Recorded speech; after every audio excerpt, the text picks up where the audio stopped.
John, welcome. You are a fourth-year apprentice here at the IBEW Local 98 Apprentice Training School. Let's start with your background. How did a young man from Kenya come to join the U.S. military in the first place, and where were you stationed? Thank you for having me, by the way. I joined the military through the way I came to the U.S. was called a green card lottery. That's the first time I ever applied. Never applied for it in my entire life. So I applied for it. I got it. Got to the U.S. November 5th, 2011. And then November 21st, that was my birthday. I went and straight away joined the military. I literally walked to the recruiting station. I was like, "Sir, I want to join the military." He looked at me and was like, "It's your birthday." I said, "Yes, it is." I was 24 at the time. I told the gentleman, he is everything. I gave him my green card, my social, my ID. I showed it everything to him, and then I was like, "I'll join the military." He looked at me and was like, "We got options." I was like, "Whichever option you got that I can fit, I will definitely take it." We're talking U.S. Army, I assume? Yes. And where were you stationed? I was in Newark at the time, but I got stationed in, what was the name? In North Carolina. Fort Jackson. I was in Fort Jackson for a while. And then after Fort Jackson, I came back to Newark because at that time I was in the reserves. How many years total did you serve? In total, I did 9. But I accumulated, I did 7.5. Okay. Yes. John, how did you come to hear about the Veterans Electrical Entry Program, otherwise known as VEEP, and what interested you about it? That to me was like, it was a thing I wanted to do because personally, I can't do office work. I am bad at office work. I don't know how to do office work. If you sit me in the office, you'll find me asleep. I like working with my hands. I like working outside. I have no problem with that. So when I joined the military, they stationed me in Fairbanks, Alaska. Coldest place in the world. I was in Fairbanks, Alaska to be precise, Fort Wainwright, and then I did 4 years, 3 months, and 13 days to be precise. They told me, so 6 months before you process out of the military, they try to get you to do programs or show you certain stuff you can join, or you can do the training while you're still in the military, and they will transition you out straight to the job. So the gentleman at the time, his name was John Collins from Local 1729, I believe, in Alaska, IBEW 1729. So the gentleman at the time said he wanted to start the program. So him and Kyle is also he's a veteran, but he's also a journeyman with the local in Alaska. Told me the same thing. He said, "I want to start this program, but I'm looking for soldiers." So he came to at that time it is called, it's helping veterans to transition. It's just a self-tap.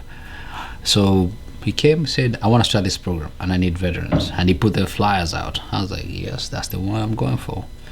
So I applied for it. He said, "Okay, I need your commander to sign this, and I need a letter for you saying you're going to be gone for this amount of time. And then after that, you can go join any union you want."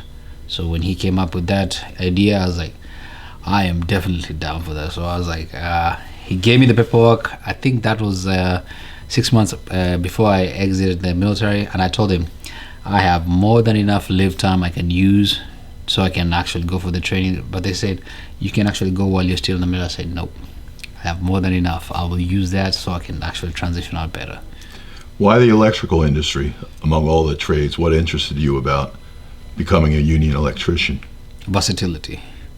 You're not doing one thing, you're doing a lot of things at the same time. I'm good with looking at something and actually doing it, but most of the time I need help. I'm not good at planning. I can't even lie. I am not the best at planning. But when somebody shows me something, I will definitely get it. Very good. How did you choose this particular place here in Philadelphia, IBEW Local 98? No, I know nobody here. They had offered me anywhere within the States. Right. Because the program was actually, when you go in, you do the program and then they find you any local within the state. So the gentleman was like, "You can go to any local, it doesn't matter." I was like, "No, I want Philadelphia because most of the time I don't know anybody in Pennsylvania, so I was like starting afresh. And when I came down here, still don't know anybody, still trying to figure out how to go about it. I know some of the people I work with, but it's been it's been a journey. Yes.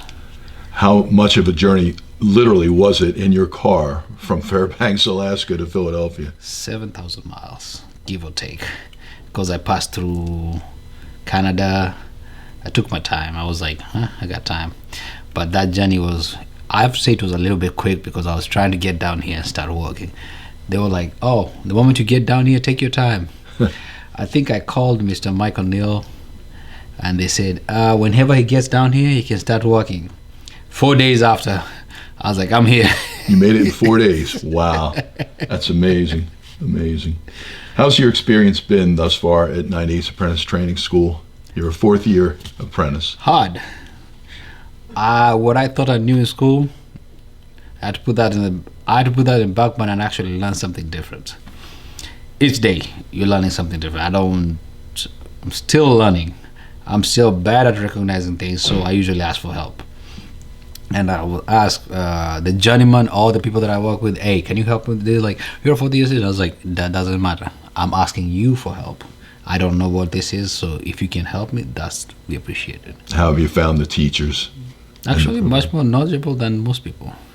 And they'll explain something. If you don't get it, they'll try to show you in a different way, depending on how comfortable you are with whatever they're showing you. If you don't understand it, they'll try to give it in they try to put it in a real situation, like how you would do it while you're in the field, or how you will actually do it when you're doing the actual job by yourself. Yeah.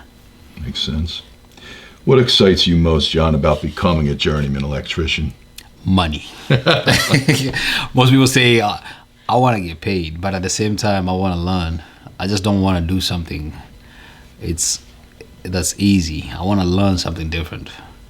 I've seen one thing, like I'll say this, I've seen this with journeymen that I've worked with. They'll get a drawing. I was like, okay, they gave you a drawing. They doesn't say anything, it just shows you what needs to go there. I'm like, what is this? They say, this is this. I say, it was in the drawing. I was like, no. When you go with the experience, you kind of know. They'll just give you a drawing and they'll show you. They'll tell you they want it over here. They don't give you specific how it's going to look. They just say, we need it over here. And the journeyman will create something. I'm like, wow. I never saw that in the drawing. It's like, it doesn't have to be in the drawing. We just know. Where do you see yourself in the future once you graduate? Hopefully, somewhere in an office. The one thing I don't like, but most likely, actually, I'm not moving out of Pennsylvania. This is my home. I already bought a house. I have a house, so I'm not going to go anywhere. But I'm trying to be in a position whereby I can actually help other people. Like say, okay, we need you to come do this, or we need you to come over here, depending on how good you are. And also sometimes also help people when they say they want to come in, because most of the trades, we have a lot of trades, but it's up to you whichever one you feel comfortable with. Where in Philadelphia is your house? Oh, I don't live in Philadelphia. I live outside. Where? In East Norriton. Okay. That's our territory too, in 98 North. Yes, it is. You know. Is there anything that I didn't ask you, John, that you'd like to add about your experience here at IBEW Local 98's Apprentice Training? Yes. I've had this, and I've actually talked to a couple of people who are actually not part of the union, and I've seen them say, oh, you union guys, all you do is sit down. I was like, I have never sat down. The only time I sit down is on my break, and most of the time in my break I don't even get to sit down because we get something coming in, we got delivery. But I'll tell people this, if you're coming for something easy, go somewhere else. Like, I'll tell you straight up, don't. We're not here. When we go to do a job, you go there and you do your best.